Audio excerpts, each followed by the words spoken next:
셋째 날입니다. 여호와의 이름, 나는 나이다. 그 깊은 의미, 그리고 인격적인 하나님, 언약의 하나님이라고 하는 어절들이 보이는데요. 우리가 여호와의 이름에 대해서 야훼라고 알고 있는데 그 야훼 하나님은 초월적이고 내재적이고 인격적인 하나님이시다 라고 하는 것을 셋째 날에 가리키고 있습니다. 확인할 텐데요. 우선은 출애굽기를 읽으라고 합니다. 그들이 내게 묻기를 그의 이름이 무엇이냐 하리니 내가 무엇이라고 그들에게 말하리이까? 나는 스스로 있는 자이니라. 너는 이스라엘 자손에게 이같이 이르기를 스스로 있는 자가 나를 너희에게 보내셨다 하라. 15절 이같이 이르기를 너희 조상의 하나님 여호와 나를 너희에게 보내셨다 하라. 이는 나의 영원한 이름이요 대대로 기억할 나의 칭언이라 합니다. 모세가 하나님의 이름을 알고 싶어한 당연한 이유가 있습니다. 출애굽기 3장 14절에서 하나님은 모세에게 자신을 에흐예 아셰르 에흐예라고 나타내셨는데요. 이의 문자적인 의미는 나는 나이다입니다. 또한 이것을 조금 더 확대해 본다면 교과 본문에 나와 있는 것처럼 내가 될 자는 내가 될 자이다 라는 뜻입니다. 우리가 익히 알고 있는 의미 나는 나이다 라고 하는 것보다는 조금 더 의미가 확대되기 때문에 이야기가 쉽지 않을 수도 있습니다.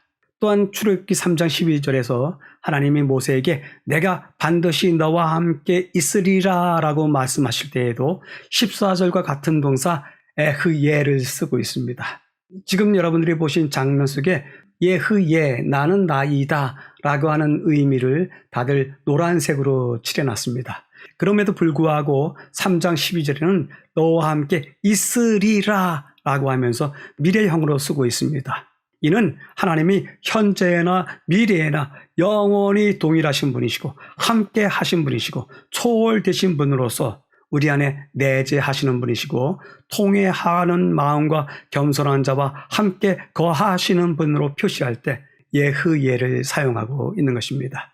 가운데 부분에서는요. 하나님의 이름인 야훼는 하나님의 백성이 그 깊은 의미를 알지 못했을지라도 태초부터 그들에게 알려진 이름이었습니다. 야훼라고 하는 이름은 하야라고 하는 동사에서 왔는데요. 명사가 하나님의 이름이 되었습니다. 그런데 우리 본문에는 야훼라고 쓰여 있는데요. 이 야훼의 네 글자를 테트라그라마톤이라고 부르는데요. 이 글자는 여호와의 이름을 나타내는 매우 거룩한 이름이기 때문에 이스라엘 백성들이 발음하는 것을 잊어버렸다고 합니다.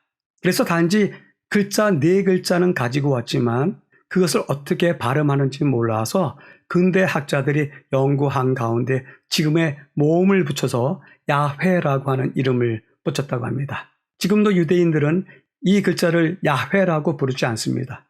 너무너무 거룩한 이름이기 때문에 이 글자가 쓰인 부분에서는 다른 이름, 아도나이, 주님이라고 하는 이름을 새롭게 붙여서 읽게 됩니다. 그런데 여호와라고 하는 이름은 어디서 나왔냐면 영어 번역본의 표준이 되는 킹 제임스 버전에 지호바라고 나와 있고 그것이 한글식 음력이 되어서 여호와라는 이름이 되었습니다. 분명 하나님의 백성이 그 깊은 의미를 알지 못했을지라도 태초부터 하나님의 백성들에게 알려진 이름이었습니다. 모세도 야훼라는 이름을 알고 있었지만 다른 사람들과 마찬가지로 실제 그 이름의 의미를 알지 못했습니다. 하나님의 이름에 대한 모세의 질문은 야훼라는 이름을 처음 소개받는 것이 아니라 그 이름의 깊은 의미가 무엇인지에 대한 질문이었습니다. 그 깊은 의미에 대해서 출애굽기 6장 3절에 기록된 하나님의 말씀은 좋은 단서가 됩니다. 내가 아브라함과 이삭과 야곱에게 전능의 하나님으로 나타났으나 나의 이름을 여호와로는 그들에게 알리지 아니하였다라고 기록이 되어 있는데요. 이것은 아담, 노아, 아브라함과 같은 족장들이 야훼라는 이름을 몰랐다는 의미가 아니고 그들이 그 이름의 깊은 의미를 몰랐다는 뜻입니다. 대신에 그들에게 하나님께서는 전능의 하나님으로 나타났습니다. 이 전능의 하나님을 엘샤다이라고 하는데요. 이것은 여인이 자녀들을 품에 품는 모습 샤다이에서 엘샤다이, 즉 품에 품는 하나님이라고 하는 입장에서 전능하신 하나님으로 알려져 있었습니다. 마지막 부분에서는요. 하나님 이런 야훼는 그분이 인격적인 하나님, 백성의 하나님, 언약의 하나님이라는 사실을 가리키고 있습니다. 그분은 인간의 일에 개입하시는 아주 가깝고 친밀하신 하나님이십니다. 전능한 하나님이 그분의 능력으로 기적적으로 역사하신 하나님이시라면 야훼 하나님은 사랑과 보살핌으로 도덕적 능력을 보여주시는 하나님입니다. 그분은 엘로힘, 즉 이 엘로힘에는 여러 의미가 있는데요. 능력 있고 강하며 초월적인 하나님, 만민의 하나님, 우주의 통치자, 만물의 통치자 등등의 뜻이 있는데요. 그분은 엘로힘으로도 나타나지만 야훼라는 이름은 인류와의 깊은 관계라고 하는 다른 측면을 드러내고 있습니다. 따라서 하나님의 이름을 아는 것, 그분의 이름을 부르는 것은 마법 같은 일이 아닙니다.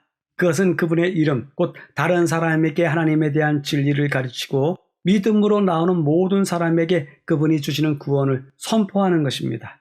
따라서 요엘이 말한 것처럼 누구든지 여호와의 이름을 부르는 자는 구원을 얻을 것이다 라고 했는데 우리 스스로가 야훼, 즉 여호와의 이름을 부를 때 그것은 구원을 얻는 행위일 뿐더러 다른 사람들 앞에 야훼를 소개할 때면 우리는 그분의 구원을 선포하는 것과 동일합니다. 교훈은 다음과 같이 이야기합니다. 모세는 겪게 될 어려움과 많은 사람들이 거의 하나님께 대한 지식을 잃어버린 사실과 그 백성들의 무지몽매함과 불신을 생각했다. 내가 이스라엘 자손에게 가서 이르기를 너희 조상의 하나님이 나를 너희에게 보내셨다 하면 그들이 내게 묻기를 그의 이름이 무엇이냐 하리니 내가 무엇이라고 그들에게 말하리이까? 이에 대한 대답은 나는 스스로 있는 자니라. 너는 이스라엘 자손에게 이같이 이르기를 스스로 있는 자가 나를 너희에게 보내셨다 하라는 것이었다.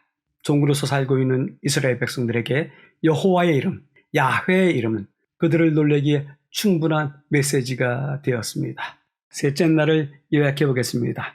여호와의 이름, 하나님의 성호 야훼, 우리 성경책에는 여호와라고 나와 있는데요. 그 이름을 알아가자라고 하는 것이 주제인데요. 세 가지 이야기를 해보겠습니다. 나는 스스로 있는 자이다. 나는 나이다. 그 의미 속에는 초월적, 내재적, 함께 거하시는 분의 특성이 들어있다.